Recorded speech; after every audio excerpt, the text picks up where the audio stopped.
Welcome to Kavina YouTube channel. இது என்னன்னு உங்களுக்கு யாருக்குன்னா தெரியுமா? யாருன்னா சாப்பிட்ருந்தீங்கன்னா சொல்லுங்கள். இதுக்கு பேர் பழ நெறிச்சரு, அவல் பால் அப்படின்னும் சொல்லுவாங்க. இதில் பார்த்தீங்கன்னா அந்த அரிசி பொரி இருக்குல்ல, அது கூட வாழைப்பழத்தை மேஷ் பண்ணி போட்டு பால் ஊற்றி சர்க்கரை போட்டு கொடுப்பாங்க. இதை குடிக்கிறதுக்காகவே இந்த மனுஷன் எங்களை இங்கேருந்து நுங்கம்பாக்கம் வரைக்கும் கூப்பிட்டு போவார். இது அந்த ஹோட்டலில் மட்டும்தான் கிடைக்கும், நல்லாவும் இருக்கும் இங்கே சென்னையில் அப்படின்றதுக்காக. அவருக்கு வந்து டின்னர் போகணும்னு தோணுச்சுன்னு வச்சிங்களேன், வீட்டில் இருந்தாருன்னா இந்த ஹோட்டல் தான் கூப்பிட்டு போவார். வேறு வழி இல்லாமல் நாங்களும் இந்த ஹோட்டலில் தான் போவோம். இங்கே 1000 ஹோட்டல் இருக்குது. அவங்கவுங்க இங்கே அது இருக்குது, இங்கே இது இருக்குதுன்னு சொன்னாலுமே நாங்கள் போகிறது எப்போவும் இந்த ஹோட்டல் தான். இந்த ஹோட்டல் நுங்கம்பாக்கத்தில் இருக்குது. இது ஹோட்டல் கிரசன்ட்டு.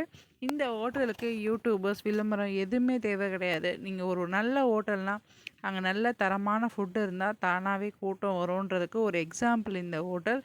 இது நாங்கள் வந்து ப்ரொமோஷன்லாம் பண்ணலை, எனக்கு பிடிச்சதை நான் உங்கள் கூட ஷேர் பண்ணுறேன். அப்பா பொண்ணுக்கு ஃபேவரட் பார்த்திங்கன்னா இங்கே வர க்ரீமி டொமேட்டோ சூப்பு தான். ஸோ போன உடனே இதை ஆர்டர் பண்ணிவிடுவாங்க. அடுத்து மெயின் கோர்ஸு. அண்ட் இந்த சூப்பு வேறு வழி இல்லாமல் நம்மளும் குடிச்சு தான் ஆகணும். ஸோ இந்த சூப்பை ஆர்டர் பண்ணி ஃபஸ்ட்டு குடித்தாங்க. நாங்கள் போகும்போது இன்றைக்கி இங்கே சென்னையில் கிளைமேட் நல்லா சில்லுன்னு இருந்தது. அதுக்கு இந்த சூப்பும் சூப்பராக இருந்தது. அப்புறம் தந்தூரி ஆர்டர் பண்ணியிருந்தோம். என் ஹஸ்பண்ட் அதுலேயும் இது தான் சாப்பிடுவாங்க, வேறு எதுவும் சாப்பிட மாட்டாங்க. அண்ட் நானு ப்ரான் பிரியாணி எனக்கு, அப்பா பொண்ணு 2 பேருமே ப்ரான் தொட மாட்டாங்க. அப்புறம் அவங்களுடைய ஸ்பெஷல் சிக்கன் கிரேவி ஆர்டர் பண்ணியிருந்தாங்க நானுக்கு.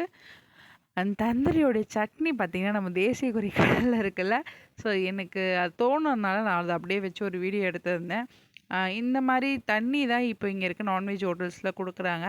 சாப்பிட்டு முடிச்சுட்டு நாங்கள் வீட்டுக்கு கிளம்பியாச்சு. வரும்போது லைட்டாக ஒரு தூறலும் போட்டுது. அப்படியே ஒரு வீடியோ எடுத்து மழை சாரல் பூமரை நம்ம இன்ஸ்டாவில் போஸ்ட் பண்ணிவிட்டு வீடு வந்து சேர்ந்தோம். இந்த மாதிரி உங்களுக்கு பிடிச்ச ஹோட்டல் உங்கள் ஊரில் எதாவது ஃபேவரட் இருந்தால் சொல்லுங்கள். மறக்காமல் நம்ம ஐடியை சப்ஸ்கிரைபும் பண்ணிவிடுங்க. தேங்க்ஸ் ஃபார் வாட்சிங்.